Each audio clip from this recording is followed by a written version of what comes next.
Lepas tu saya tak peduli Datuk ada klien, saya Datuk entertain saya. Sebab saya orang Lepas tu dah macam terlalu lambat kan, sambung kat rumah.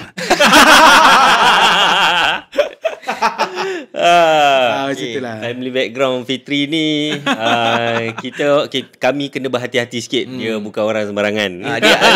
Dia adalah tadi tu Kinohimitsu. Itu bukan ubat batuk. Bukan. Apa tu? Patch kaki. Patch kaki. Ya, kena tipu dalam patch kaki. Apa benda tu Kinohimitsu? Betul lah. Betul lah. Kau jangan aku Google lagi. Kinohimitsu. Alah. Sambil tu kau cerita.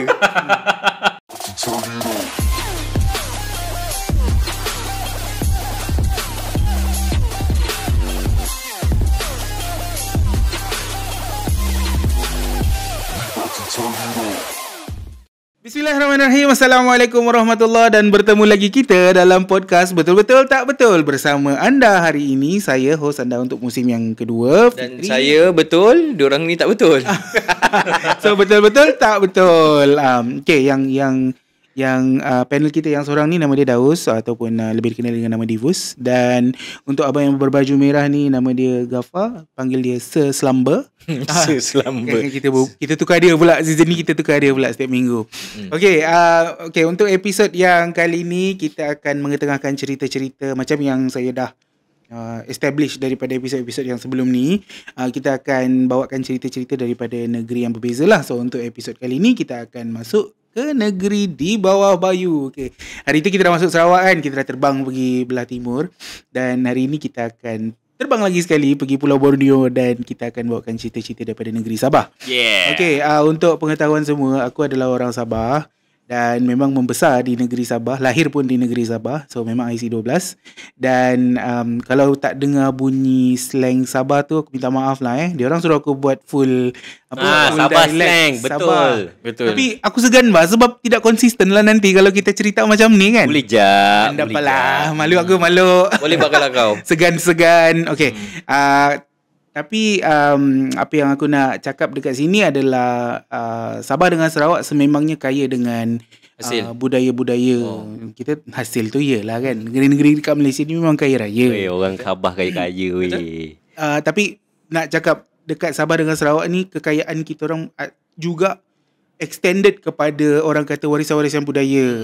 So betul? Bukan setakat, yelah kalau macam dekat Semenanjung ni kita ada orang asli, betul tak? Betul. Selain Melayu, Cina dan India. Orang asal. Orang asal dia panggil. Kita panggil orang asli singgung. So kita panggil lah orang asal. So dia ada suku-suku macam suku Temuan, suku apa dekat Penakun, Sakai dan sebagainya. Okay, so untuk orang-orang yang tak tahu pasal orang-orang asli di Semenanjung ni, please lah open up your mind and get to know orang kata penduduk asal dekat betul. Malaysia ni yang telah bertapak di Malaysia sejak sebelum kedatangan bangsa Melayu lagi. So sama jugalah situasi dia dekat Sabah. Cumanya dekat Sabah ni kita tak panggil orang asal ataupun orang asli. Sebab bangsa tu memang dah preserve dekat situ masa tu. So salah satu orang kata kelompok yang terbesar adalah kelompok KDMR lah. Apa tu? KDMR ni adalah singkatan bagi Kadazan Dusun Murut dan Rungus. Habis kau? Aku D tu lah. Kan KDMR kan aku D tu. D untuk dusun. Kadazan Dusun Murut Rungus. Rungus aku tahu. Tu bangsa adalah bangsa. Sebenarnya bangsa dekat Sabah ni banyak, lebih daripada 100. Dia punya suku-suku dia tu. So macam kalau aku ada daripada bangsa dusun. So kalau dekat KK mungkin lagi banyak Kadazan. Dan dekat kawasan-kawasan lain ada orang Tawau, Murut, Bajau ada tu. orang Rungus, ada orang Kokos, ada orang Bisaya. Kokos Pulau Kokos tu ke? Bukan. Macam datang daripada situ jugalah. Tapi dia lebih kepada Kokos lah. Dia panggil Kokos lah. Bangsa. It's bangsa, nama bangsa. So mungkin asal dia daripada Pulau Kokos, aku tak pasti. Okay. Tapi itu yang aku tahulah. So ada lagi orang Bajau. Ada orang, even bangsa-bangsa yang daripada Sarawak pun ada juga yang pindah menetap dekat Sabah sejak sekian lama. Like orang Dayak, which is orang Dayak is a general term lah kan untuk bangsa-bangsa dekat Sarawak kan. Lepas tu Iban pun ada juga. Macam tu lah. So dekat Sabah ni memang orang kata rakyat dia memang dah majmuk sejak sekian lama. Betul. So untuk aku yang membesar dekat Sabah, contoh kalau aku pergi sekolah tu, tak mesti orang dusun sahaja, tak mesti orang Melayu sahaja. In fact dalam kelas aku ada orang Cina, ada orang India, samalah macam dekat Semenanjung juga. Cuma suku-suku dia tu lagi banyak lah. So tak adalah mesti orang dusun je macam tu. Ada orang dusun, ada orang Bajau. Dan kawan-kawan aku sejak sekolah menengah dulu pun banyak daripada berbilang-bilang bangsa. And kadang-kadang ada bangsa yang aku tak pernah dengar pun nama dia. Yelah sebab beratus kan. Memang banyak. So benda tu bukan satu yang apa ni orang kata barulah. Kemajmukan budaya tu bukanlah satu yang baru dan memang dah asimilasi dekat Sabah. Even satu masa dulu aku pernah ingat lagi Tony Fernandez dia ada cakap, ini tahun 2000, awal 2000 dululah, 2010 macam tu. Dia kata kalau kamu nak tahu apa itu satu Malaysia, pergilah ke Sabah. Sebab dekat Sabah ada benda tu. Start daripada situ aku nampak lah. Ini yang observation aku sebagai seorang Sabah yang duduk dekat Semenanjung. Bila lepas Tony Fernandez cakap macam tu, dan baru aku realise sebenarnya dekat Semenanjung pun dah mula memupuk budaya macam kemajmukan perpaduan bangsa tu. Which is okay lah, thank you Tony Fernandez. Dia mukadimah dia, aku rasa macam lain tu Sabah ni. Episode dia lebih special sikit sebab dia sangat dekat dengan hati aku lah. So sebenarnya setiap bangsa tu sendiri, in fact setiap daerah tu sendiri, dia ada dia punya cerita dia sendiri tau. So mungkin cerita yang korang dengar adalah cerita yang lebih general ataupun yang dah diangkat macam untuk jadi apa ni orang kata reflection ataupun cerminan diri untuk rakyat-rakyat Sabah. Tapi kalau korang nak tahu lebih mendalam, aku punya advice, kalau korang adalah seorang pengkaji sejarah ataupun pengkaji sastra, kalau korang nak, korang pergi mana-mana daerah, korang jumpa dengan dia punya elders, confirm diorang akan ada cerita yang lebih berbeza daripada cerita-cerita yang korang dah pernah dengar sebelum ni. Dan diorang pun rajin bercerita. Dan diorang pun rajin bercerita sebab yelah, macam mana lagi medium nak menyebarkan cerita-cerita ni kalau bukan daripada tu. Kalau kata nak menulis ke apa, mungkin diorang tak ada kemampuan atau keupayaan macam nak menaip ataupun nak menceritakan tu dalam bentuk yang lebih teratur kan. Sebab sekarang ni penceritaan dia ada struktur dia. So mungkin orang-orang yang elders ni diorang tak tahu macam mana nak translatekan dia dalam struktur yang boleh diceritakan kepada khalayak ramai. Macam tu. Kalau setakat mulut ke mulut tu tak ada masalah lah. Dia apa struktur itu, naratif tu yang narrative structure dia ada 3 act. Ni adalah kepakaran aku untuk apa yang aku belajar dekat sekolah dulu. 3 act structure. Dia ada act 1, act 2, act 3. Act 1 lebih kepada introduction. Act 2 adalah di mana konflik bermula dan dia akan sampai kepada climax, dan act 3 adalah penutup lah. Kau belajar kat sekolah ni? Sekolah tu universiti lah, degree. So aku tahu benda ni masa kelas doktorat lah. Masa kelas master kita kan. So benda-benda ni macam ni dia tak semua orang tahu. Kau tengoklah, even Selamba sendiri pun hanya tahu selepas dia masuk master. Aku pun lagi lah tak tahu apa. Ni baru aku tahu lah. Innalillahi wa inna ilaihi raji'un. Tapi kalau kau tengok movie, benda tu memang struktur tu memang ada. Struktur memang wujud lah. Anime ke dia, sama. Tapi struktur dia boleh berpintal-pintal. Dia daripada act 1 ke act 2, tiba-tiba masuk act 1 balik, lepas tu act 2, lepas tu ke act 3 balik. Susunan dia tak semestinya sama. Susunan dia tak semesti 1, 2, 3 macam tu lah. Terpulanglah kepada director. So itulah orang that one yang boleh membezakan. Tiba-tiba dia mind blowing punya cerita. Dia lain dengan news writing. News writing dia act 3 dulu. Betul. News writing kau kena bagi tahu sebab act 3 tu lah hook. Untuk audience kau tahu apa benda yang berlaku. Bukan untuk menarik minat Betul. tapi untuk audience kau tahu apa yang berlaku. Dekat sini ada kebakaran. Dekat sini ada pecahan gas. Itu sebab aku tak jadi a good storyteller. Sebab aku punya style of storytelling adalah inverted pyramid. Dalam news writing and reporting, benda yang last kali tu ataupun dia punya climax tu kita kena bagi tahu. Kena bagi tahu dulu. Lepas tu baru bagi tahu detail. Sebab bila orang nak tahu detail lah, dia orang akan keep on listening. Betul. Okay, so macam biasa, setiap panel ataupun setiap member betul-betul tak betul ni, yang satu betul, yang satu tak betul.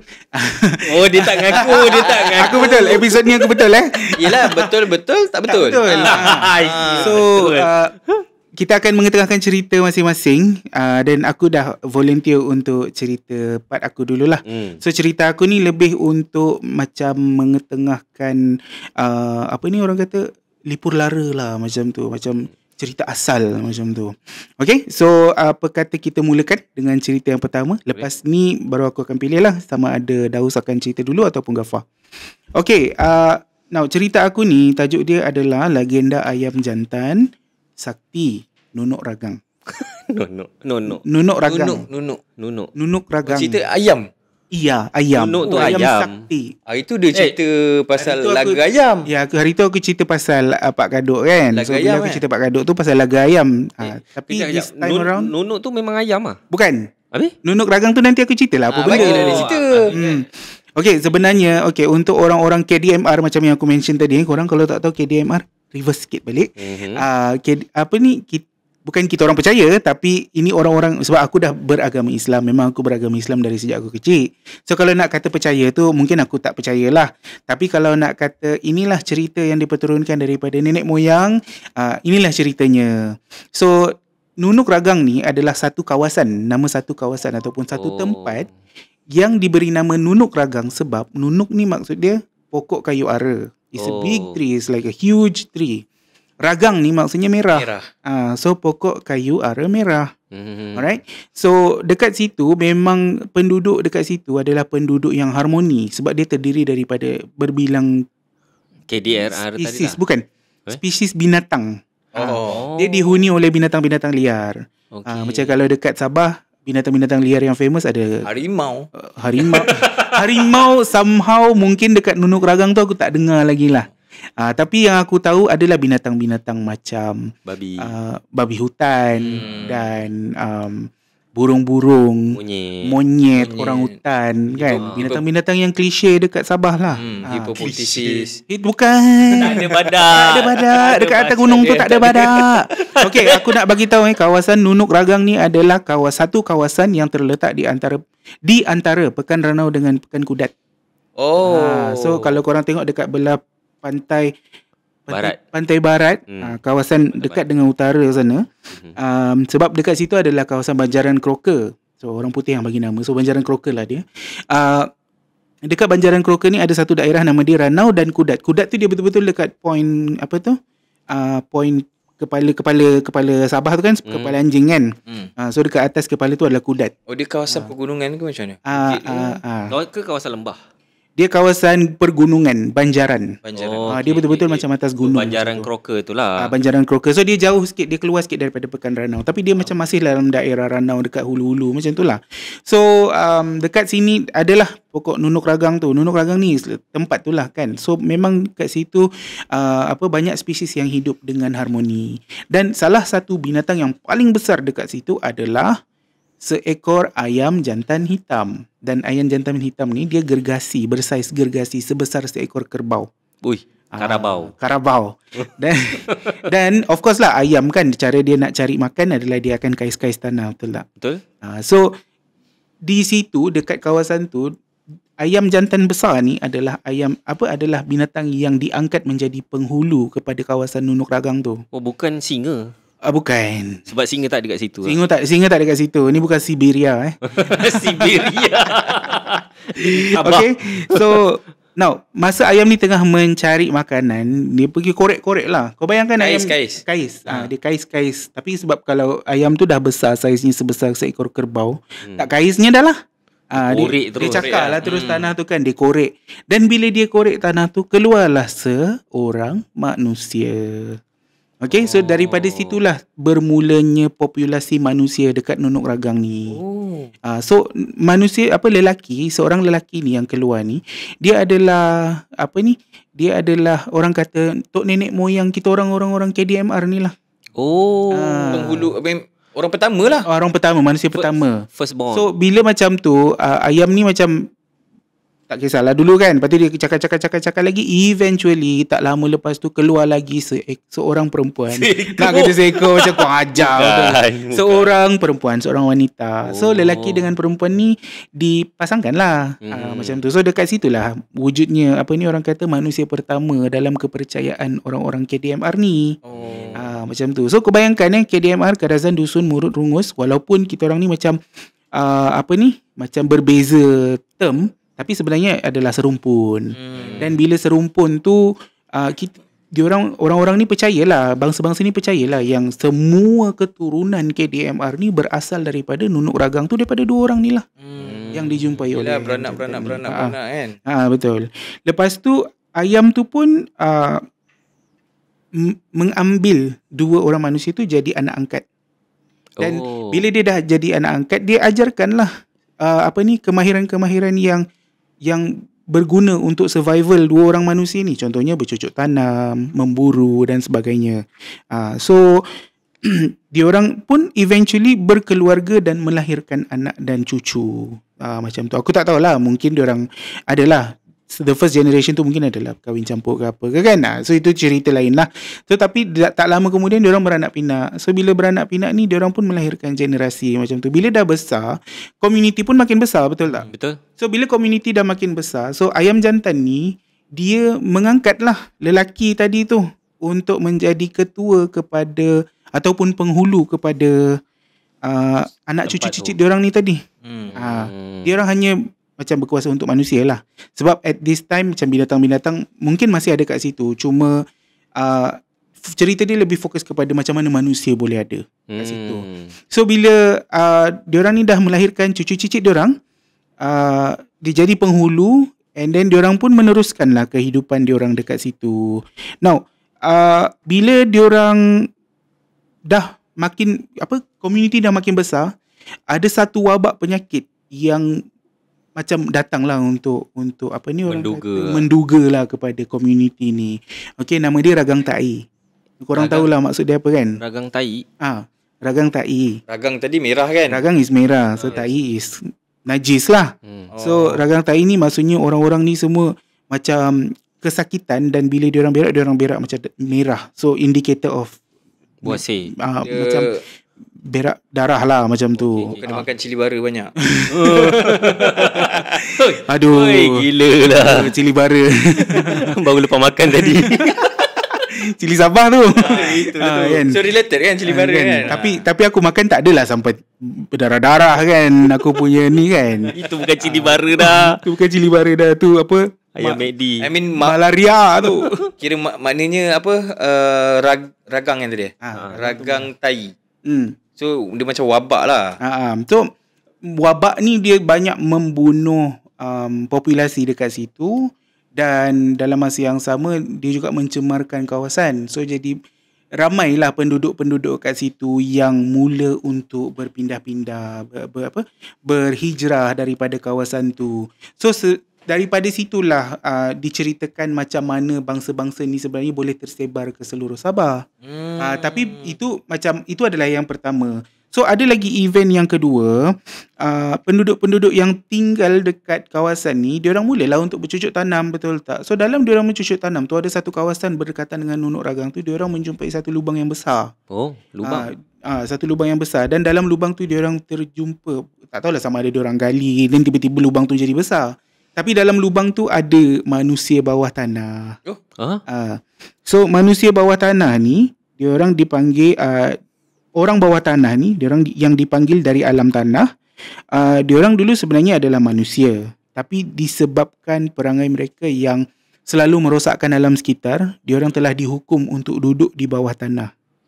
Dan tak tahu macam mana diorang ni berdendam dengan orang yang duduk atas tanah ni, which is orang-orang ni lah, orang-orang dekat Nunuk Ragang ni lah. So diorang berdendam dan diorang berniat membunuh penghulu dan ayam jantan sakti. Kan Sabah tu kan besar kan. So apa ayam sakti tu buat? Dia bawa lah penduduk-penduduk yang manusia dekat situ ni, dekat Nunuk Ragang ni, dan dia bawa terbang ke Ranau. Ranau ni adalah kawasan yang berlumpur satu masa dulu, dan memang satu masa dulu even ada apa ni orang kata, even ada like macam sejarawan British lah yang merekodkan bahawa Ranau ni dulu ada satu tasik yang besar. Tapi tasik tu dah kering. Tasik tu dah tak ada dah sekarang. Orang tak tahu tasik tu kat mana pun. Dan dijadikan cerita, adalah satu legenda dekat Gunung Kinabalu ni yang menyatakan bahawa dulu dekat Gunung Kinabalu ni ada seekor naga. Dan naga ni dia boleh duduk, dia boleh hidup dua alam. Maksudnya dia boleh keluar daripada air dan dia boleh duduk dalam air. Dan tasik itulah tempat tinggalnya naga di Gunung Kinabalu ni. Naga? Bukan. Bukan, lain. Ini cincak. Ini naga mechanical. So naga tu, dikatakan naga tu dia boleh ni lah, dia boleh apa, tembus, bukan tembus, dia boleh apa, tutup timbus lubang yang menyebabkan air keluar. Sebab itulah dekat situ boleh ada tasik, dekat atas gunung tu boleh ada tasik. So dia boleh tutup lubang tu, dan dia kata eventually bila naga tu tak tahu, dia tak puas hati ke dia marah ke apa, dia lari daripada kawasan tu. So bila lubang tu terbuka, air pun mulalah mengalir keluar. So dah tak adalah. Tapi dekat Ranau tu pada zaman tu dia diketahui ataupun memang orang tahu yang dekat situ memang berlumpur. Sebab dia selalu basah kan, berlumpur. So dia orang bawa lah pergi situ. Dan bila si ayam jantan, sambung balik cerita tadi bila si ayam jantan ni sampai ke Ranau, dan dia pun dah letak segelintir penduduk kat situ, dan dalam masa yang sama orang bawah tanah ni pun dah start kejar dia orang tau. So diorang nak, kan diorang berdendam kan. So dekat situlah ayam ni menerbangkan diorang lagi ke kawasan-kawasan lain seperti Tambunan. So Tambunan, daripada Ranau ke Tambunan, lepas tu Tambunan ke Apin-Apin, Keningau. Korang pernah dengar lagu apa tak? Lagu Atmosfera tu. Yes. Apin-Apin tu pun adalah satu kawasan yang dipercayai ayam jantan tu dah bawa lah populasi manusia ke situ. Patutlah lirik lagu dia Lambunan Apin-Apin. Luntunan Apin-Apin. Luntunan Apin-Apin. Luntunan tu maksudnya datang daripada Apin-Apin lah. Asal daripada Apin-Apin. So orang yang kawasan-kawasan ni macam Tambunan, Apin-Apin, Ranau, Apin-Apin ni dekat Keningau lah kan. Diorang macam menganggap bahawa diorang adalah orang asal daripada tempat tu sebab diorang bermula di situ. Generasi diorang semua bermula di situ. Masa tu tak ada manusia lah dekat situ. So bila dah macam tu, eventually ayam jantan tu pun mati sebab sakit tua. Dan penghulu pun, yang penghulu lelaki tu pun lama-lama meninggal jugalah tak lama lepas tu. So dengan last sejak potong last dia ayam tu landing dekat mana? Apin-Apin. Apin-Apin lah. Apin-Apin. Okey. Sebab tu kalau kau dekat Sabah, kalau kau pergi area Beaufort dekat bawah lah, dekat selatan kan, diorang tak mengaku tau diorang orang dusun. Oh ya. Yeah. Tapi diorang akan biarlah biasanya populasi besar kat situ adalah orang Bisaya, unless macam Bisaya. Bisaya. Ui, banyak betul. Unless macam contoh pakcik aku yang asal daripada Ranau, dia menetap dekat kawasan situ, kawasan selatan. Yelah, dia still lah mengaku dia orang dusun. Okay. Tapi kalau macam orang yang memang keturunan dia memang dah menetap dekat south tu, diorang akan lebih selesa dipanggil orang Bisaya. Tapi Bisaya ni lain dengan Bisaya yang ada kat Filipin Itu aku baru nak tanya benda tu. Dia lain, dia tak sama. Okey, lain. Term dia mungkin adalah pengaruh daripada Kesultanan Sulu dulu macam mana. Aku pun tak tahulah kan. Tapi lain sebab apa? Bahasa dia tu tak sama pun dengan bahasa Bisaya Filipin. Oh, lain kan? Cuma bahasa tu lah nama. Tapi bahasa orang Bisaya dan bahasa orang KDMR ni lebih kurang je. Tapi dia orang tak mengaku. Tapi dia orang boleh faham. Boleh faham. Tapi diorang tak ni lah, diorang tak consider themselves as KDMR lah. Macam tu.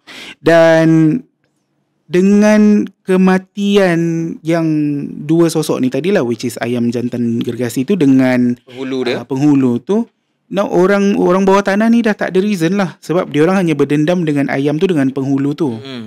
So diorang dah tak ada reason untuk pursue manusia-manusia ni, dan populasi manusia pun makin ramai dekat atas surface. So eventually diorang pun stop, dan diorang pun stop dan continue hidup dengan saki-baki orang Nunuk Ragang ni lah. So orang Nunuk Ragang ni, inilah orang-orang yang berbangsa Kadazan, Dusun, Murut dan Rungus ni. Jadi macam mana pecahan-pecahan tu boleh berlaku? Mungkin sebab kawasan, ataupun mungkin sebab sebab diorang punya term tu berbeza kan. Tapi masing-masing ada cerita yang sama. Dan masing-masing kumpulan ni claim yang diorang punya population tu origin daripada Nunuk Ragang ni. Okay, faham. So boleh jadi macam tu lah. Walaupun term tak sama, tapi origin story masing-masing sama. Macam tu. So kalau tengok kawasan Nunuk Ragang ni sebenarnya dah dibangunkan oleh Kerajaan Negeri Sabah sebagai satu tempat yang orang kata memperingati cerita ni. Sebab cerita ni memang diangkat oleh orang-orang Sabah. Dan kalau sebut je Nunuk Ragang, memang orang akan tahu itulah tempat pertama manusia dekat Sabah ni macam tu. Sebab dia dah jadi satu kepercayaan dia orang kan. Betul. Sebelum kalau kita nak cakap kedatangan Islam ke apa, sebelum tu dia orang dah percaya macam tu. Kalau dia dah jadi Islam macam kau ni, kau rasa macam aku ambil sebagai apa orang kata rintisan budaya lah. Macam tu kan. So daripada situ, kalau korang tengok lah, kalau korang berminat nak pergi on the way daripada Ranau sebelum sampai ke Kudat, korang akan nampak satu struktur yang macam akar kayu ara yang sangat besar. Dia sebesar istana lah. Itu buatan lah. Mungkin exaggeration lah. Buatan. Tapi dia macam sebesar, dia lebih besar daripada rumah. Dia lebih besar daripada rumah. Tapi rupa bentuk struktur tu dia macam, kau bayangkan kayu yang besar tu dan kau dah potong dia punya tu. Yelah, tinggal dia punya tunggul. Akar tunggul dia tu je. Betul. So bila macam tu, sebenarnya the reason kenapa dia orang buat struktur tu ataupun dia bina struktur tu adalah untuk simbolik kepada pohon ara yang asal. Sebab dikatakan pohon ara merah ni memang sangat besar. Dia dah jadi macam satu kompleks kehidupan manusia ataupun kehidupan alam semesta masa tu kat situ. Dan dikatakan telah ditebang dahulu. So bila kayu tu makin lama makin besar, eventually orang tebang, mungkin pokok tu pun dah mati dan orang tebang, dan dijadikanlah struktur yang dibina tu sebagai simbolik dengan kayu yang dah ditebang tadi tu. Adakah struktur tadi tu adalah memang kawasan asal dia pokok tu, ataupun pokok tu sebenarnya kat tempat lain? Aku rasa pokok tu sebenarnya kat tempat lain. Sebab pokok tu kau lah. bayangkan macam pokok mitologi kan, pokok mitos yang tak ada orang tahu kat mana. So diorang jadikanlah Nunuk Ragang punya location yang sekarang tu sebagai orang kata tempat memperingati ataupun memorial punya ni je. Tapi aku ada satu soalan lah. Macam kau cakap tadi, KDMR. KDMR ni yelah, Sabah saja dah ada suku kaum yang sampai dah beratus-ratus. Adakah Sarawak pun datang asalnya gabungan dengan Sabah ke macam mana? Okey, macam ni. So dulu Kepulauan Borneo ni dia terbahagi kepada dua kerajaan. Satu adalah kerajaan Brunei, Kesultanan Brunei, dan satu lagi adalah Kesultanan Sulu, kalau tak silap aku, daripada Filipin tu. Cuma sebelum macam ni sebelum kedatangan Malaysia. Sebelum kedatangan Malaysia dan selepas British. Sebelum kedatangan Malaysia, British dah masuk dulu, betul tak? Betul. Kalau korang tengok video yang budak pandai cakap sejarah dalam bahasa Inggeris tu, kalau korang nampak lah, dia ada cerita pasal macam mana dulu Sabah ni dia Brunei ni dia terbahagi kepada dua. Even Sabah lah, kita cakap pasal Sabah kan episod ni. So Sabah ni dia terbahagi kepada dua. Kawasan yang belah selatan tu lebih kepada Kesultanan Brunei, yang belah atas tu lebih kepada Kesultanan Sulu. Ini bagi aku adalah satu macam yang dah cukup barulah. Yang sebelum-sebelum tu kita tak tahu lagi kan. Sebelum kawasan tu diterokai, mungkin dah ada orang masa tu. So apa soalan kau tadi? Yang Sarawak tadi tu. Adakah suku tu related dengan Sabah sebenarnya? Yalah, dulu Sabah dengan Sarawak ni dia bukanlah satu dia bukanlah satu negeri yang berbeza kan. Dia adalah tanah jajahan setengah orang. So bila British datang, inilah masanya dia mendivide and conquer kan kawasan-kawasan ni. So banyaklah kawasan-kawasan, contoh macam daerah Ranau, daerah Keningau ni semua kan, orang British mula untuk takluk dan dia mula untuk macam memetakan lah. Dan dia ambil sikit daripada Kesultanan Sulu, dia ambil sikit daripada Kesultanan Brunei. Eventually terpisahlah Brunei dengan Borneo kepada beberapa bahagian. Bahagian utara yang diketuai oleh North Borneo Company tu kan. Yang tu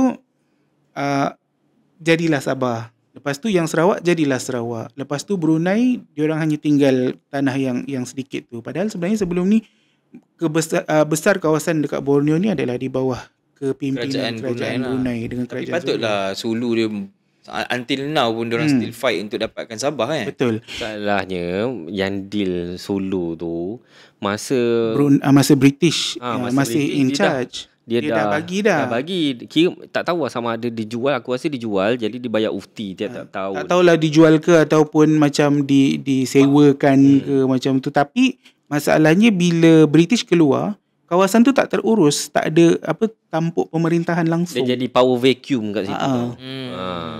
Faham. Aku suka story engkau ni sebab across culture kau pergi ke Afrika ataupun Native American, dia orang ada cerita a story of being. So macam Singapore pun hikayat Raja Sunan turun ke laut tu pun sama juga. The story of being, macam mana Singapore jadi Singapore. Dan cerita ni adalah special untuk Sabah. Story of being, macam mana Sabah tu jadi Sabah. Macam mana Sabah tu terbentuk daripada ni, macam mana rakyat tu, kaum tu bermula. Itu memang best lah. Sebab kalau kau perhatikan, setiap culture ataupun budaya dekat dalam dunia ni, dia punya budaya tu suku kaum dikatakan terpisah tadi tu, dia ada origin story yang sama. So celah mana kau nak kata kau dengan aku ni lain? Kita asal usul sama. Lepas tu still nak gaduh lagi. Lepas tu racist. Cakap orang Sabah duduk atas pokok lah. Kita orang memang duduk atas pokok. Yelah, pokok ada wifi. Pokok kita orang ada wifi. Ada lift. Ada lift monyet tarik. Lepas tu kita orang dah sampai bawah, orang hutan tolong tarik kan pintu kan. Itu macam good hoist dah. Dia macam tu lah. Kalau korang yang tak pernah pergi Sabah kan, mungkin korang akan ingat Sabah ni adalah satu negeri yang mungkin agak terkebelakang. Tapi percayalah cakap aku, dekat Sabah ni kereta yang orang pilih adalah kereta 4-wheel drive sebenarnya. Hilux. Okay, setiap rumah kau pergi mana-mana kan, kau akan nampak kereta Hilux. Tak kisahlah dekat kampung ke, dekat bandar ke. Sebab apa? Kereta 4-wheel drive. Sebab normal lifestyle orang Sabah ni adalah kita orang suka jalan jauh tau. So bila jalan jauh dan kawasan pedalaman Sabah yang satu masa dulu dia sangat, nak kata daif tu tak daif sangat lah. Off-road lah. Adalah kawasan-kawasan off-road. So untuk menyenangkan orang-orang yang lahir dari dekat kampung, berhijrah ke bandar untuk pulang ke kampung, dia orang kan kena naik lah 4-wheel drive tu. Yelah. Dan untuk orang-orang yang di keliling kampung tu pula, untuk memudahkan dia orang untuk go around the kampung dengan tempat-tempat lain, dia orang memerlukan 4-wheel drive lah juga. Yelah, sebab dia tahan lasak kan. Betul. Kalau kereta-kereta lain dia dah sangkut dah. Tahu tak apa. Kau bawa kancil kat situ memang tak lepas. Tapi dekat Sabah ni, dia punya keadaan geografinya masih bergunung ganang. Masih lagi ya? Masih lah. Kau Gunung Kinabalu tu dekat Sabah kot. Yelah. Tak kena tarah lagi lah kan. Belum lagi lah. Belum. Macam kat Perak dia dah habis lah. Kat Perak yelah. Perak, Pahang dah kena lah. Habis Kelantan kena lah. Macam ni lah. Aku nak kata tak ada tu, aku mungkin sedikit ignorant lah dari pihak aku. Sebenarnya ada je. Kalau kita tengok dekat kawasan-kawasan Pantai Timur kan, ataupun kawasan-kawasan yang tak nampak dek mata lah macam tu kan, yang mungkin orang ramai tapi dia lebih kepada macam jalan-jalan highway kan, kau boleh je nampak sebenarnya. Ada je gunung-gunung yang ditarah, mesti ada punya, especially ke apa yang apa perusahaan-perusahaan yang tak legal buat kan, mesti ada. Macam aku tak pernah pergi Sabah, so aku nak tahu dekat sana, macam kau cakap kat Sabah kan dia ada bandar dia kan. Bandar dia tinggi tak? I mean bangunan dia tinggi-tinggi tak? Okay. Now one interesting thing about Bandar Kota Kinabalu adalah dia tak boleh ada bangunan yang tinggi-tinggi macam KLCC semua tu. Kenapa? Sebab airport dia betul-betul sebelah bandar. Kalau ini airport, inilah bandar. Rumah aku 10 minit dari airport tu. Tak sampai 10 minit. Jalan kaki lah. Tak jalan kaki lah.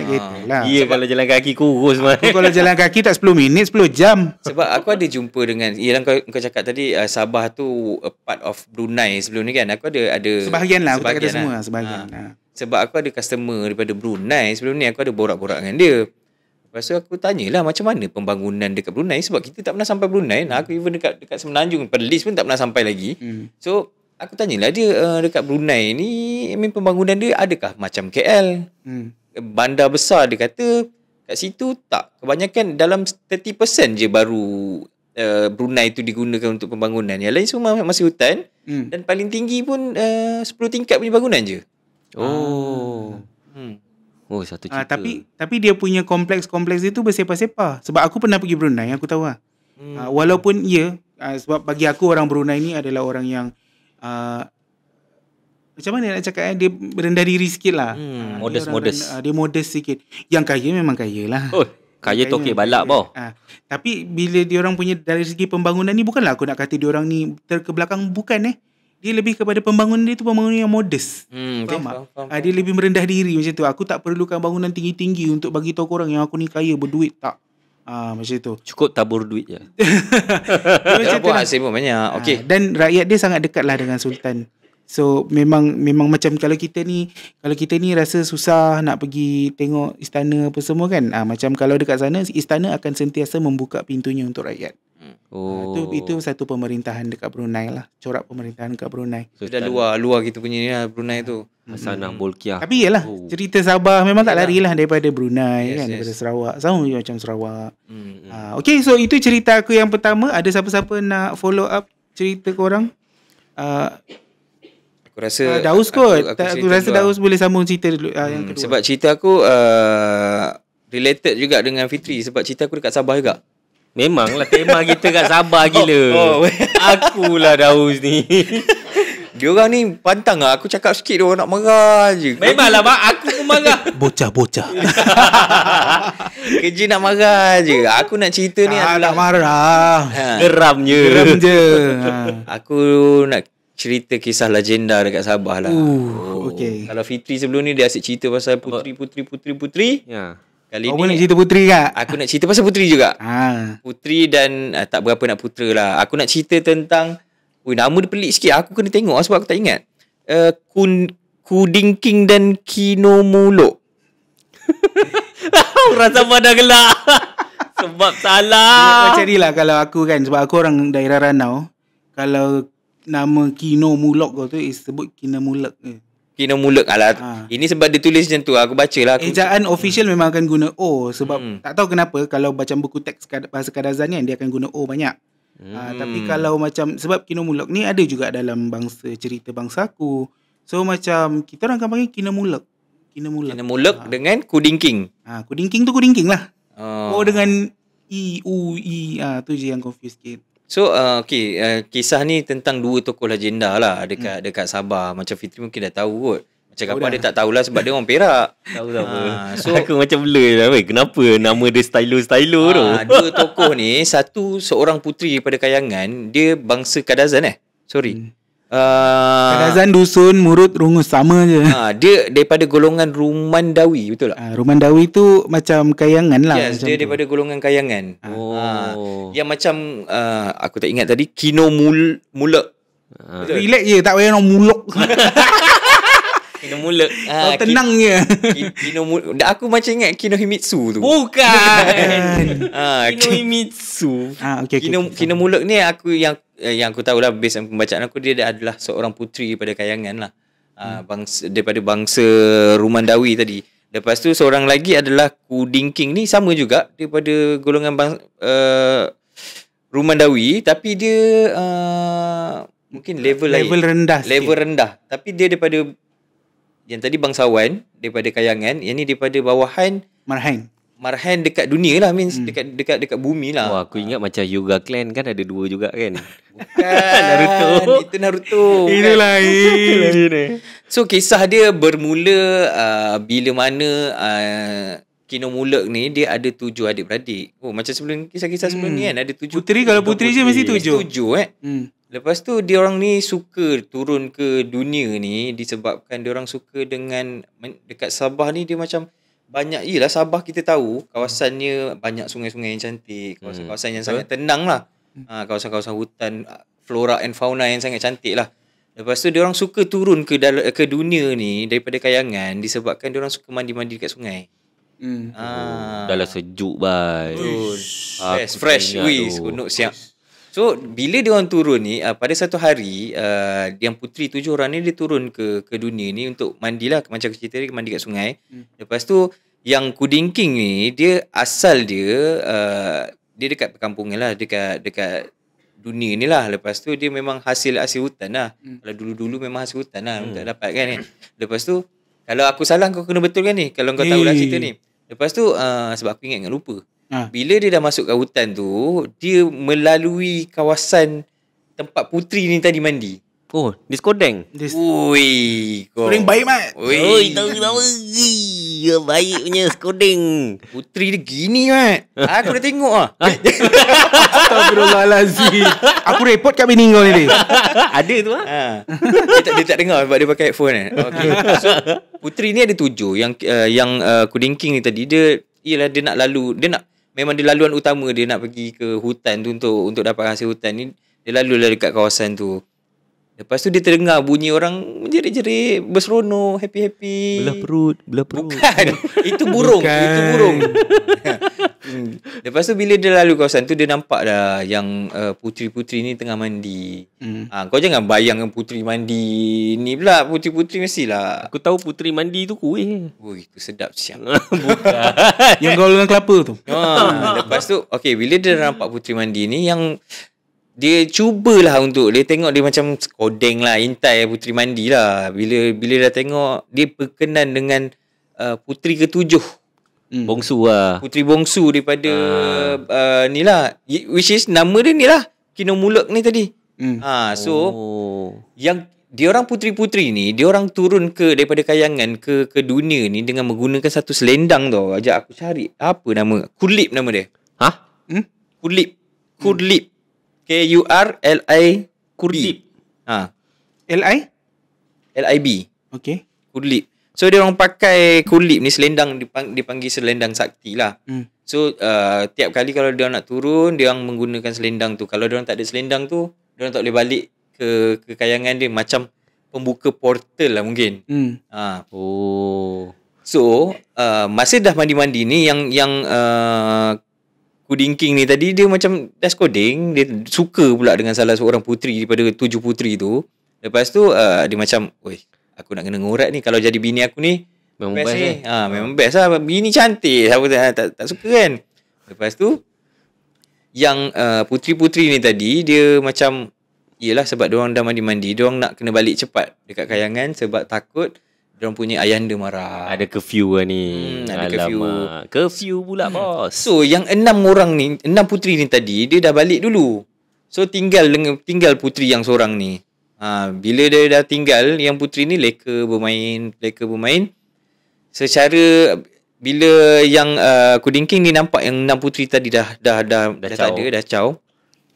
Lepas tu dia pergi dekat, dia curi selendang tadi, kulip tu. Dia curi dan dia simpan. So bila puteri tu dah siap mandi, dia tengok akak-akak semua dia dah tak ada. Lepas tu dia dah carilah dia punya selendang nak balik kan.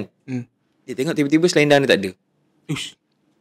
Siapa siap rembat? Tadilah Kudingking ni aku lupa betul nama dia. Kudingking ni tadilah yang curi selendang tu dan disorokkan. Tujuan dia supaya puteri tu datang cari dia. Puteri ni tak boleh balik. Kan tadi ni asal dia, kalau lah aku dapat kahwin dengan puteri cantik ni, so dia curi selendang tu. Dan puteri ni dia tak boleh balik.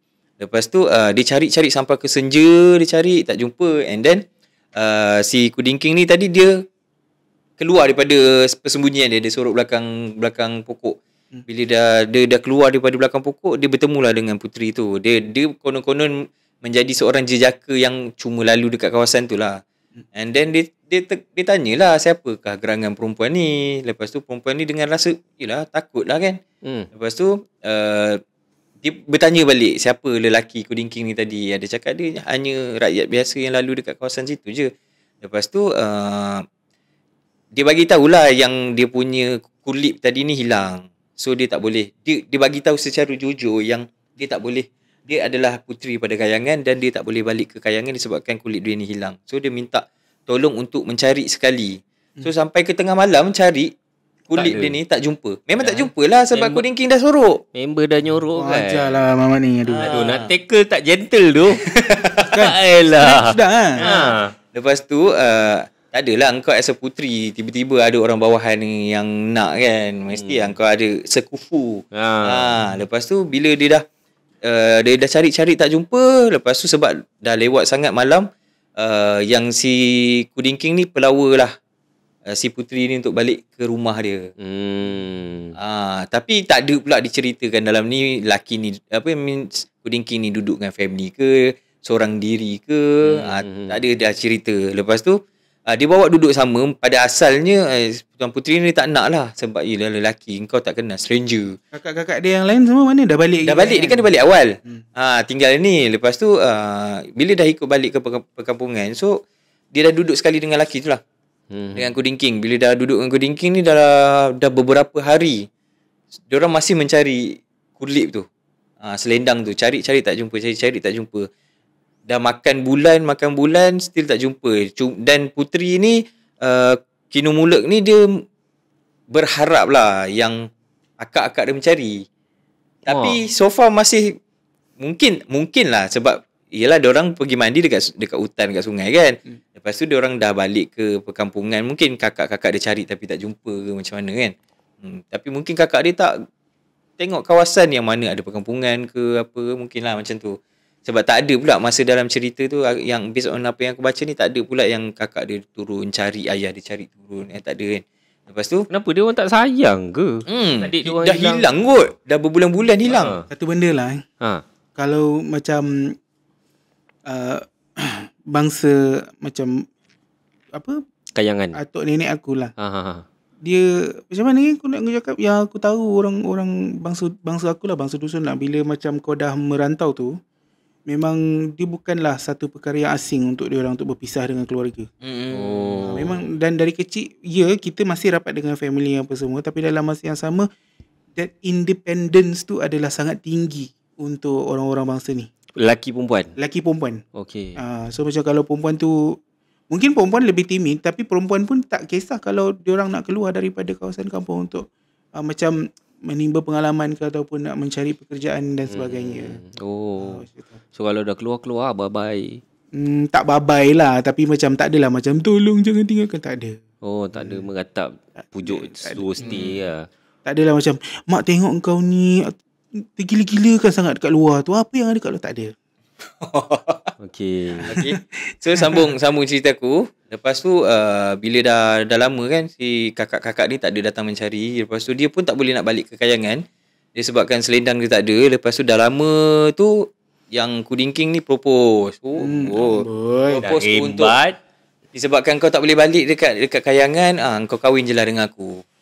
So yang yelah bila puteri ni dah lama duduk kan, tanpa ada ikatan yang sah. So dia berkahwin lah dengan Kudingking ni.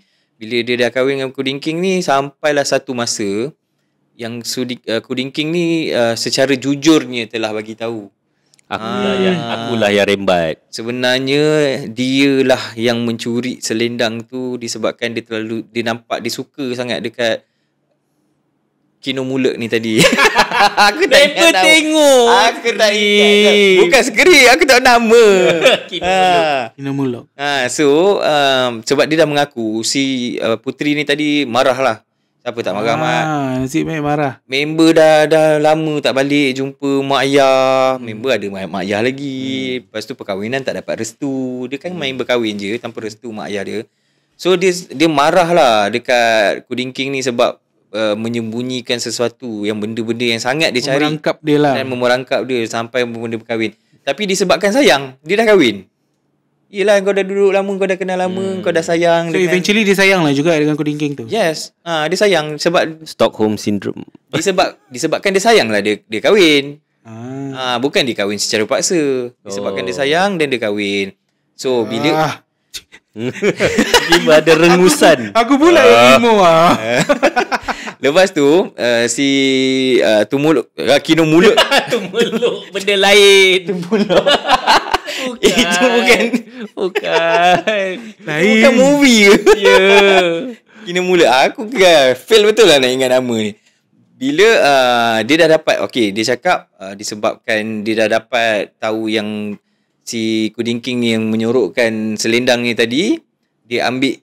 So dia kata dia nak selendang tu dan dia nak balik ke kayangan. Nak jumpa mak ayah dia. Kalau ikutkan Kudingking, dia tak bagi. Disebabkan dia dah sayang dekat puteri ni. Dah sayang kat puteri ni, tapi puteri ni nak bakal tinggalkan dia. So dia tak bagilah asalnya. Tapi dia cakap dia akan balik sebab dia dah sayang dengan Kudingking ni. Lepas tu dia dah balik ke kayangan. Cerita kat kayangan aku tak tahulah dia kena rotan ke apa. Kena sebat ke, kena libas ke. Yelah, dah bertahun-tahun dah contoh kau tak balik kan. Kau ni tak ingat ni ke. Lepas tu dia cakap lah dengan bapak dia masa kejadian apa yang berlaku dekat dunia kan. Lepas tu yang dia punya ayanda ni marah lah. Lepas tu si puteri ni dia turun secara senyap-senyap ke dunia untuk berjumpa balik dengan Kudingking ni. So kalau ikutkan dah lama tahu dia tak turun, dia tinggalkan Kuding King. Sampai kelengking lah tinggal. Sampai kurus kering. Tak adalah kurus kering, means dah lama lah dia tinggalkan Kuding King ni. Bila dia dah turun tu si Kuding King ni happy lah dapat balik jumpa bini dia. Member dah rindu Dia dah kahwin lain dah. Dia memang rindu lah dengan dia punya isteri ni. Lepas tu dia kata jangan balik dah. Jangan balik pergi Kayangan Jangan balik Kayangan dah. Sebab apa? Yelah nanti takkan nak kena tinggal lagi. Member dah kahwin kena tinggal pisang. Memang pisang lah. Lepas tu yang puteri ni tadi dia kata dia kena balik juga sebab dia ada parents dia kan, ada ayahanda dia semua yang tak kalau ikutkan tak merestu lah. Tapi disebabkan dia cerita dekat Kuding King cakap bawa dia jumpa dengan ayahanda. Kau level-level bawahan. Orang sepatutnya sebelum kahwin tu. Dia marah kan. Tapi kalau dia bagi tahu awal-awal yang dia yang sorok benda tu, mesti puteri tu dah belah. Lepas tu dia dah si puteri ni bawa lah berjumpa dengan dia punya ayahanda. Ayahanda dia memang marah gila lah. Sebab tak sekufu. Yang ni daripada Kayangan. Yang Kuding King ni adalah kira macam petani lah. Orang rakyat marhain petani biasa dekat kampung kan.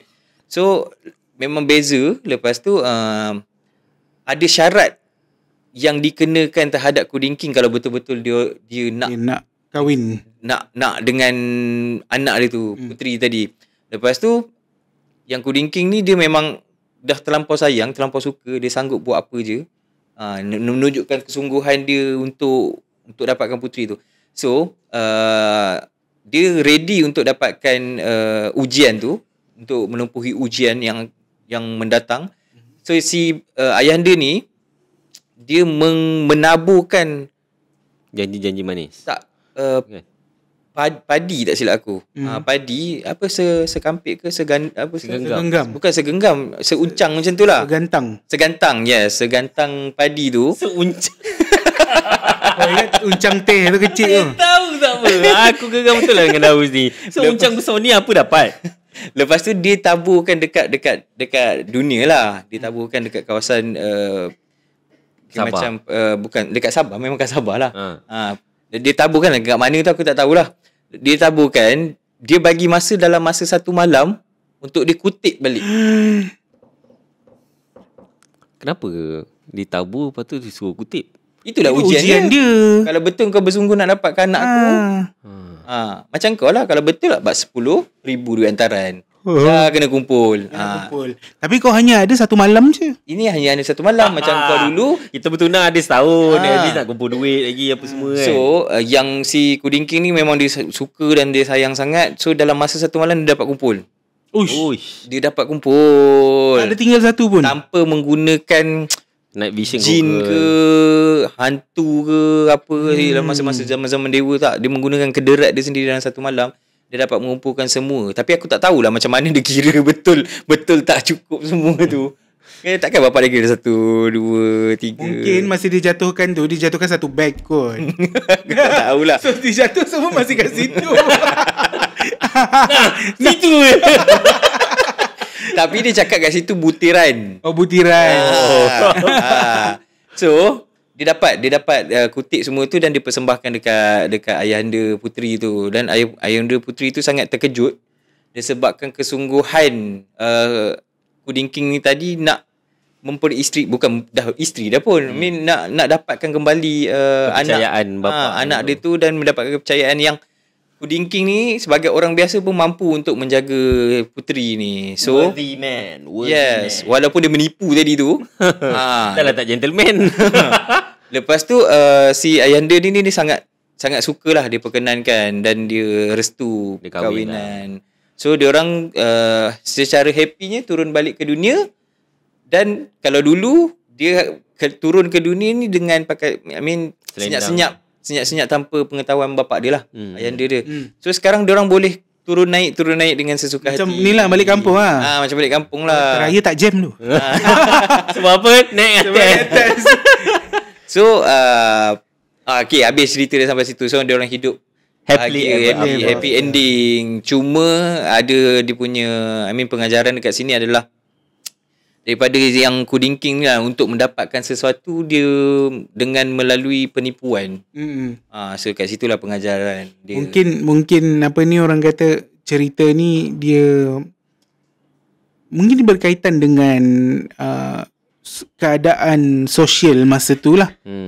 Mungkin pada masa tu untuk mendapat, mungkin aku tak cakap ya ataupun aku tak cakap tidak, tapi mungkin pada masa tu the action of kita mengambil sesuatu ataupun kita mendapatkan sesuatu dengan cara tipu daya tu masih dipandang okey. Kan kita tak tahu, mungkin benda tu masih berlaku pada masa tu. Okay, Daus, menarik cerita ni sebenarnya, sebab daripada pencuri jadi menantu. Kalau lah kayangan pula tu. Itulah tu. Dia kalau berdasarkan cerita aku dapat daripada bapa aku lah, kan nama Kinamulak ni, sebenarnya macam mana nak cakap, Kinamulak ni bila orang nak bercerita dia akan namakan karakter tu Kinamulak. Faham tak? Okay. Dia bukanlah macam Kinamulak ni adalah dia gelaran lah. Dia bukan gelaran, dia memang nama. Cuba kau bayangkan ni, kalau kau nak cerita, kalau kau seorang pencerita, kau akan bagi karakter kau tu nama dia Aisyah contohnya. Dan bila aku nak ceritakan orang pula, cerita yang lain ni, cerita yang berbeza, tapi aku akan ceritakan orang, inilah si Aisyah ni, macam tu. So Kinamulak tu is macam tu lah, is a general name untuk karakter yang diceritakan.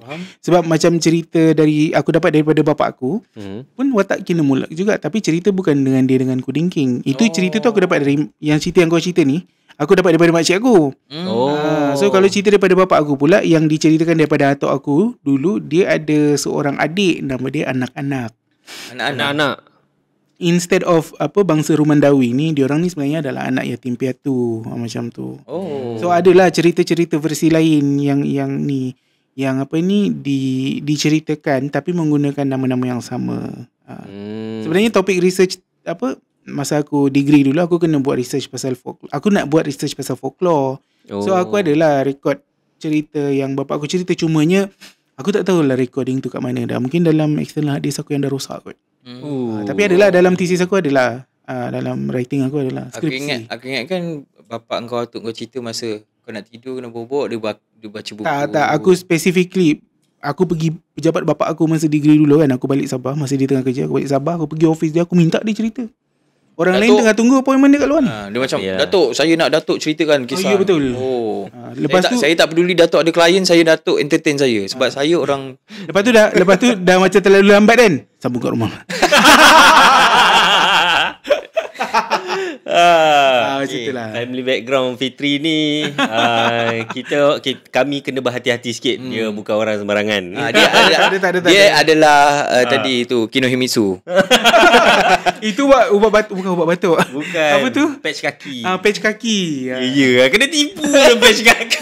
Apa benda tu Kinohimitsu? Betul lah. Betul lah. Kau jangan aku Google lagi. Alah. Sambil tu kau cerita. Waduh. Okay, thank you Daus atas cerita yang sangat, apa ni orang kata, sangat mistik. Mistik je, tapi macam geram pula aku macam tu. Dalam mencuri. Kinohimitsu tu collagen. Yelah, itulah aku kata. Patch kaki. Dulu memang ada patchnya tu. Dulu. Lepas tu orang semua kena scam. Mungkin aku ni dah tua kot. So Okay, cerita aku dah habis. Iya, tahniah. Cerita Gapar pula. Okay, Gapar, kau punya turn pula untuk cerita. Cerita yang ketiga, ni pasal apa? Ui, Naju. Pasal seorang tak payahlah buruk. Kau tak payah mau kasih keluar kau punya banjar sini. Banjaran Sabah. Dia macam mana kebanyakan orang macam aku, dia keturunan Jawa belah Sumatera kan. So keturunan aku daripada belah-belah tu lah, Banjar tu. Banjaran Titi Wangsa. Bukan. Banjar ni pun asal dari Indonesia juga kan. Macam Minang macam tu. Betul. Tapi aku banyak terasimilasi bahasa Banjar ni ada sikit-sikit Sabah tu lah. Ya. Ada. Slang Banjar sebab kawan aku dulu membesar, ada juga kawan aku orang Banjar. Bila dia cakap Banjar kan sebiji macam Sabah. That's why aku boleh faham sikit-sikit apa yang orang cakap, sebab ada linggo tu lebih kurang sama. Tapi itu bukan cerita aku hari ni lah. Cerita aku hari ni aku nak sebut nama karakter pun kena berhati-hati. Aku takut menyinggung perasaan orang-orang Sabah original. Tapi berdasarkan apa yang aku faham daripada Fitri cakap, nama macam nama orang Jepun kan. Nama cerita aku ni pasal Kukun Dayo dengan monyet. Kukun Dayo macam Jepun Macam Jepun. Kekendaya. Kekendaya. Oh, dia bukan macam yang Korea ke? Andayo. Bukan. Lebih kurang lah. Tapi ejaan dia Jijah. Jinja. Okay. So ejaan dia mungkin orang Semenanjung macam aku mungkin susah nak sebut lah. Tapi Siapa sebut je. Ejaan dia, kalau ikut kita baca suku kata tu, dia tulis Kukun Dayo dengan monyet. So cerita ni dia diterbitkan oleh Dewan Bahasa dan Pustaka. Pustaka pula. Dewan Bahasa dan Pustaka dari buku Cerita Rakyat Sabah, Kukun Dayo dengan monyet. Dan cerita ni adalah untuk anak-anak kan, adik-adik. Bocah. Part 3 ni child friendly lah. Child friendly. Bocah. Untuk bocah. Sebab apa? Bocah tu kau. Tapi aku nak bagi tahu kat sini, dia cerita untuk bocah, dia meskom tau. Dah mencarut. Aku tahan. Okay. So cerita Kukun Dayo ni dia pada aku dia unik sebab kita punya budaya orang Malaysia Nusantara ni, kita kaya dengan cerita-cerita binatang macam cerita sang kancil kan, sang kancil dengan harimau, sang kancil dengan buaya, sang kancil dengan gajah, macam-macam lah. Dan ini dia friendly sebab dia tak ada unsur-unsur mistik.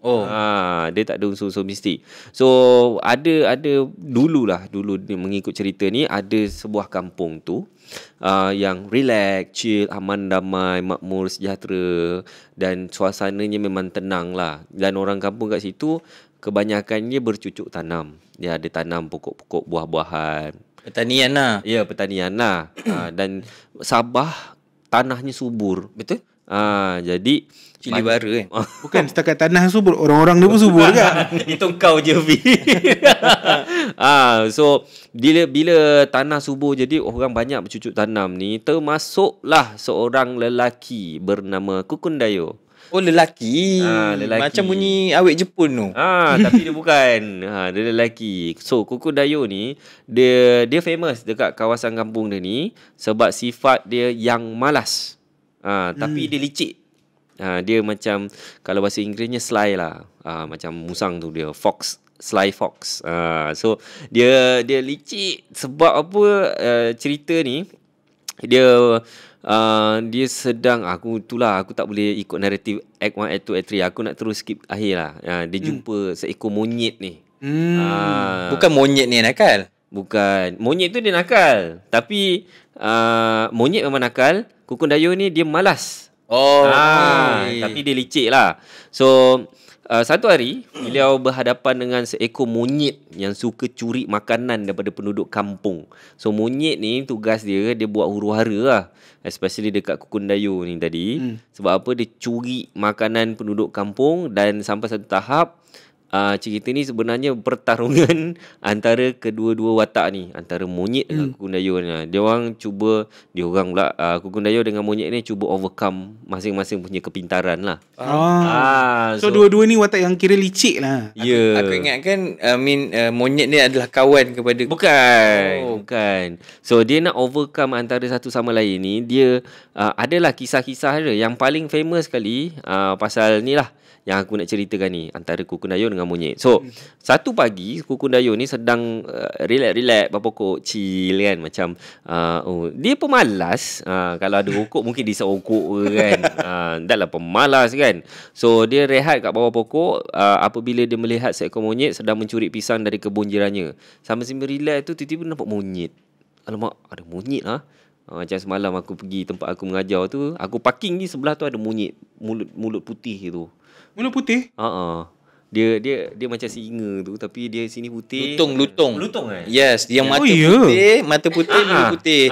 Ni yang kembang sikit. Ni yang dekat Bangi ke?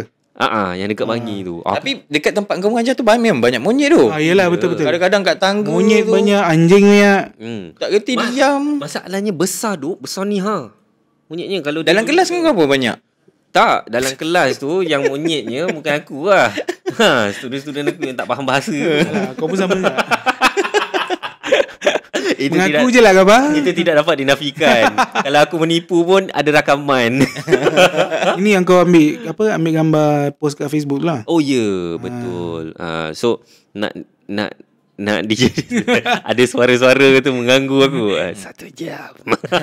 So aku cepatkan cerita aku So bila dia nampak monyet ni tadi, dia rembatnya pisang dekat kebun jiran dia tu dengan pantas, dengan cepatlah Kukun Dayung ni jerit, "Oi monyet, jangan curi makanan orang." Dia jerit, "Oi monyet." Dia ingat faham. Taklah mes bahasa Sabah lah. Cuba kau cakap dalam slang Banjar kau. Tak boleh. Sabah lah, cerita Sabah. Boleh. Tak boleh. Cuba. Oi monyet. Lagi? Aku tak kerti. Macam mana kalau ikutkan dia cakap kalau bahasa Sabah tu? Oi monyet, kau jangan curi-curi bah. Oi monyet, jangan kau curi makanan orang. Jangan kau curi makanan orang. So dia marah monyet ni lah tadi. Sebab monyet tu terperanjat mat. Belah dia. Dia lari. Tapi sempatlah dia buat muka ijik. Dekat Kukun Dayung. Siapa tu?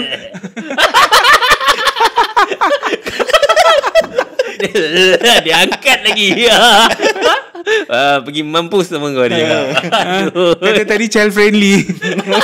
Tak ada lah. Cukup friendly tu ni. Tapi kau kena faham, monyet ni dia nakal lah kan. So dia lari lah sambil dia buat muka kat Kukun Dayung ni. Lepas tu dia lari kat celah-celah pokok tu. Kukun Dayung apa lagi mat? Bengang lah. Dia kejar. Kejar tak dapat. So monyet tu bukan dia curi pisang je, tapi juga meninggalkan kulit pisang kat depan rumah Kukun Dayung. Tak, kau bayangkan dalam ML malam tadi kita main kan, kita recall depan muka. Kita town dia. Main-main emote sikit kan.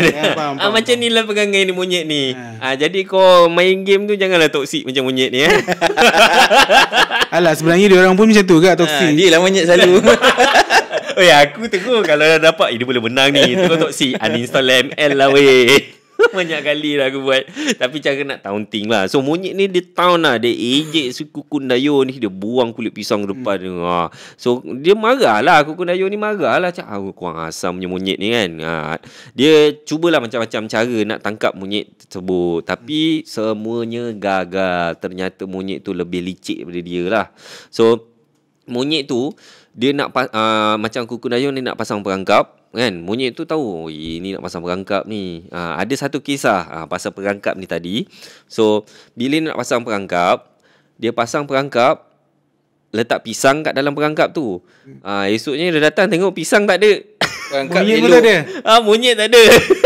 Perangkap tu elok je macam tu. Perangkat tu elok. Satu perangkat sebab dia dah setting cantik dah. Mamat ni walaupun dia malas tapi dia ada otak. So dia buat perangkap tu nice, cantik-cantik. Dia bubur sangkar dan dia memang setting baiknya dekat pisang tu. Dia letak dekat macam ada satu cangkuk dan macam perangkap tikus tu kan. Perangkap musang perangkap tikus tu. Bila monyet tu pegang ataupun nak ambil, sentuh je benda tu. Sentuh je pintu tu automatik tutup tau. Betul. Dia macam shut off macam tu. Tapi sekarang ni monyet ni dia boleh rembat pisang tu, pintu elok je. Pintu elok je. So dia dah macam dah boleh fikir lah, Mamat ni nak kencing aku ni, mesti dah ada buat sesuatu lah untuk jangan bagi pintu tu tutup. So Kukun Dayung ni dah banyak kali dia try bubuh ubat lah dalam tu, bagi mabuk lah, tak jadilah. Ini aku tambah sikit lah. Tapi point dia adalah dia dah cuba macam-macam cara, tak jadi juga. So akhirnya Kukun Dayung menyedari bahawa monyet tu terlalu bijak untuk ditangkap dengan cara biasa. Dia dah give up lah. Sebab apa? Dia malas. Itu je pointnya. Dia putuskan untuk berdamai dan membiarkan monyet tu menikmati pisang dari kebunnya. Tapi ada perjanjian lah, konon perjanjian. Kau nak makan pisang kat kebun aku, kau makan lah. Tapi kau jangan kacau kebun orang lain. Kau nak makan, kau nak buat susah kat kebun aku ke, kau jangan pergi tempat lain. Macam itulah perjanjian ni dengan monyet ni. So dia dia faham, Kukun Dayung ni faham. Sebab monyet tu dia jadi culprit kat kampung tu something lah. Dia rembat semua kebun orang. Monyet lah yang jahat dalam cerita ni. Dia nakal lah. Memang monyet betul lah. Dia tak tumbuk orang, dia tak pecahkan rumah, rembat barang kan. Dia tak makan duit rakyat, tapi dia rembat pisang. Itu je. Dia untuk makan. Ya, makanan dia lah. Makanan dia. So bila aku baca cerita ni kan, dia satu part hujung tu dia tak ada konklusif. Macam mana dia berbincang dengan monyet tu tadi untuk berdamai tu. Dan siap ada perjanjian lagi lah. So bila ini kisah ni, kalau kita cerita kat budak-budak kan, dia akan faham bahawa watak Kukun Dayung dengan monyet ni, dia boleh dijadi perlambangan untuk benda lain. Untuk dalam kes kita dah nampak orang tu bos kan, dia pun perangai bos, suka bulu orang bawah lah apa semua. Dah end up kau tak ada cara lain, lantak engkau lah Berdamai lah. Berdamai dengan diri sendiri dengan takdir, berdamai dengan diri sendiri. Aku tahu dia orang ni suka bahan aku kan, so aku berdamai dengan benda tu. Monyet lah. Aku tak pernah bahan korang yang selalu bahan aku. Aku selalu jadi mangsa. Ada bila masa. Tadi aku pakai baju putih ni, dan cakap, "Wih, baju terbang." Fitnah aku tak cakap macam tu. Aku cakap kau lagi putih hari ni. Yelah, baju putih. Baju terbang weh. Macam adalah shoot baju terbang. Sebenarnya ada lagi satu cerita, tapi cerita ni macam tak logik pula aku nak cerita. Sebab dia ada satu cerita lemak, pasal lemak. Ni kisah dongeng ke apa? Dongeng. Ya, Pak, ada nama kisah dongeng. Macam kita cerita tadi, puteri-puteri kayangan. At least kau boleh bayangkan. Aku ni pun, aku pilih cerita Kukun Dayung dengan monyet ni sebab aku boleh bayangkan, okey, monyet bentuk dia macam mana. Okey, Kukun Dayung orang lelaki. Kau kenapa gelak? Aku geram ni. Aku ingat dia nak cakap dia pilih cerita monyet sebabkan dia macam monyet. Bukan. Ni, aku ada lagi satu cerita ni. Boleh. Lemak ajaib. Lemak ajaib. Tapi cerita dia simple je. Itu sebab cerita dia tak menarik. Sebab lemak ajaib ni sama juga cerita rakyat Sabah, diterbitkan oleh Dewan Bahasa dan Pustaka juga. Tapi aku tak boleh membayangkan lemak tadi tu macam mana. Ni lemak apa, lemak kat Kau pernah tengok lemak ayam tak? Memang. Kau bayangkan tu dalam situasi yang tak kuantiti yang banyak. Sekarang ni bila disebut lemak dalam cerita dia, kau memikirkan lemak lembu. Kau tahu tak bila korban kan, kita nak masak sup tulang apa semua, ada lemak-lemak atas. Aku membayangkan lemak tu. Sekarang ni cerita dia pasal lemak lah. Lemak ajaib, yang mana ada seorang ni, dia masuk dalam hutan nak pergi memburu. Sekali jalan-jalan terjumpalah lemak. So dia tengok lemak ni macam pelik. Lemak tu hidup baik. Lemak tu boleh bagi dia boleh bagi segala permintaan dia. Dia nak rumah boleh, dia nak harta boleh, dia nak kahwin, nak ada tanah sendiri boleh kan. Tapi cerita dia pendek je lah. Sebab overuse of power tadi tu, tiba-tiba lemak tu pancit. Literally lembik dan hilang. Macam tu. See? Inilah reaction aku. Kau biar betul. Kau punya cerita ni sebenarnya cerita rakyat Sabah ke cerita apa ni? Aku tak tahulah nak tafsirkan macam mana. Tu sebabnya bila aku baca, biar betul ni lemak ni. Ni memang lemak macam cerita ni. Tak, memang macam tak. Orang tu dah sembelih kerbau, lepas tu dia papahlah kerbau tu nak bawa balik pergi rumah dia. Lemak tu terjatuh. Jadi cerita Jadi cerita. Jadi cerita tu tak apa. Ini masalah lemak tu hidup, boleh bagi semua benda. Ya. Aku baca lemak, pas cerita lemak ajaib ni. Dia tajuk dia lemak ajaib. Dia satu buku ke dengan buku cerita rakyat Sabah, Kukun Dayung tu? Ya. Antara cerita lemak ajaib ni dengan cerita Kukun Dayung dengan monyet ni, aku prefer Kukun Dayung dengan monyet ni. Sebab kalau nak cerita dekat anak-anak, dia boleh bayangkan tau. Ni lemak. Lemak apa aku tak tahu. Takkanlah sambil dia nak cerita kat anak dia, ada kisah lemak. Dia yang nak cerita lemak. Ini lemak sebenar. Boleh bayangkan. Tak boleh ayah. Pegang. Gigit. Bodoh lah. Tapi itu sebab aku tak suka, bukan tak suka, aku memilih cerita Kukun Dayung ni tadi berbanding cerita lemak ajaib ni. So dia cerita untuk budak-budak lah. Dan lagi satu, masa aku buat research berkenaan cerita rakyat Sabah ni dengan episod sebelum ni, aku sengaja pilih cerita kelakar. Sebab apa? Sebab sebelum ni aku cerita sejarah. Tak nak terlalu serius lah. Tak nak terlalu Tapi serius. cerita dia ni bagi aku best jugalah. Sebab kita tahu walaupun dekat real life macam ni, monyet tahu perangai dia macam ni. Betul. Memang nak perangai macam apa?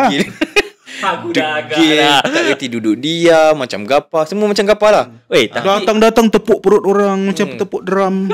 weh, tapi monyet yang dekat tempat aku mengajar semalam yang aku pergi tu, Lutung-lutung. Lutong tu, behave tu. Behave. So ada satu kios Brahim tau. Kios Brahim kau tahu brand Ibrahim apa? Yang rempah tu. ada satu kios Brahim tu, tapi dia tak jual rempah lah, dia jual waffle apa semua tu kan. Dia ni kios dia, kiranya tempat kita ni kios, lepas tu kamera tu monyet tu lepak. Dia lepak aje. Dia tak kacau, dia tak ambil barang, dia tak ambil Lutung macam tu. Lutung dengan monyet. Ada spesies monyet yang memang dia jenis tak ni. Macam dia tengok je. yes, kalau lutung, kalau kau tengok dekat hutan kan, lutung kalau dia dapat makanan, dia akan duduk dekat atas pokok tu. Dia akan buat hal dia sambil tengok sekeliling. Kalau orang segar-segar pun dia tak ada. Aku tengok sebab kan tempat aku ngajar tu ada ramai student international. Dia orang mungkin tak pernah nampak kot binatang. Macam ibarat ni aku student tu pegang telefon, kau monyet tu tangkap gambar. Alang-alang kau ajak lah monyet tu selfie sekali. Monyet tu buat bodoh je. Lutung tu relax je. Siap pusing lagi sambil pegang makanan. Ada tak budak bagi kan. Pegang kan. Alah comel. Memang comel weh. Alah comel. Dia tak kacau orang. Tapi orang takut dengan dia. Sebab besar tu personnya. Yelah besar kan.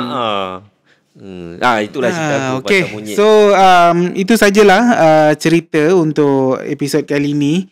Ada siapa-siapa nak bagi ekstra cerita ke? Tambahan? Tambahan. Cuma tadilah aku cakap pasal Mescom tu. Sebab sekarang ni kita episod ni ada related macam adalah satu influencer ni cakap pasal Mescom tu kata dulu yang ni lama dah dia cakap. Daripada tahun lepas lagi dia cakap. Dia cakap yang Mescom tahun lepas? Lama dah. Oh yang masa dia buat konten kena interview tu. Dia cakap apa Mescom ni tak bagus ke apa, siapa yang ambil kos Mescom apa seni ni semua bocah lah apalah untuk suka-suka lah. Bagi aku setiap orang ada berbeza dia punya minat. Beza dia punya kemahiran. Kalau engkau rasa kemahiran engkau dia macam dia tu lah sembang kencang. Aku nak kata nak kecam dia teruk-teruk pun iyalah pandangan dia macam tu. Kita tak boleh nak rubah pandangan dia. So masing-masing ada pandangan dia. Macam Gapa sendiri kalau engkau as a influencer nampak Mescom ni tak bagus, lepas tu tak ada no point pun kalau kau belajar pun kau boleh dapat, kau YouTube pun kau boleh macam Gapa pun dah jadi lecturer dah pun sekarang. Dan boleh mengajar orang juga. Aku tak tahu macam mana aku jadi lecturer macam ni. Okay. Apa kaitan kau punya statement tadi tu dengan cerita Gapa tadi? Pandangan. Aku ada jawapannya lah. So aku nak tanya korang, kalau korang boleh buat kaitkan cerita aku apa yang menganggap Mescom ni benda yang teruk dengan ni. Dengan cerita monyet si Gapa ni dengan kukun dayo dia. Ibarat dia yang cakap tu sama macam monyet tu. Nakal. Bukan. Dia macam kalau aku apa yang aku boleh kaitkan adalah bila monyet tu macam kita dah suruh stop dia buat juga. Dah suruh stop dia buat juga. Tak apalah kita berdamai dengan diri sendiri. Itu adalah jalan yang terbaik. Ataupun abaikan. Sebab bagi orang cakap benda ni terlampau toksik, kau abaikan je lah. Tak payahlah layan dia. Betul. Aku tak ingat kata siapa kalau kau berdebat dengan orang bodoh, nanti orang bodohnya jadi dua orang. Yes. Macam bapak aku cakap. Dia akan apa? Kalau kau apa berdebat dengan orang bodoh tu akan tarik engkau ke level dia dan dia akan kalahkan kau dengan pengalaman. Aku rasa Imam Syafi'i ke? Sebab bukan bidang macam berdebat lah. Yalah, berdebat. Tak, jangan berdebat dengan orang ni nanti. Aku tak tapi yang kalau perdebatan tu Imam Syafi'i lah. Kalau bapak aku dia cakap jangan layan, sebab aku dulu selalu bully adik aku masa kecil. Lepas tu bapak aku cakap jangan layan orang gila tu, nanti sama-sama jadi gila. Which is betul. Sampai sekarang pun gila. Gapak lah. Okay, so sampai sini saja episod kali ini. Thank you so much untuk pendengar-pendengar. Kalau korang suka, tolong tekan butang like dan subscribe, tekan butang loceng. Jangan lupa tinggalkan komen kat bawah. Kalau ada pihak-pihak yang nak sponsor ataupun nak collaborate dengan kami, boleh hantarkan email kepada podcastbbtb@gmail.com. Murah-murah je.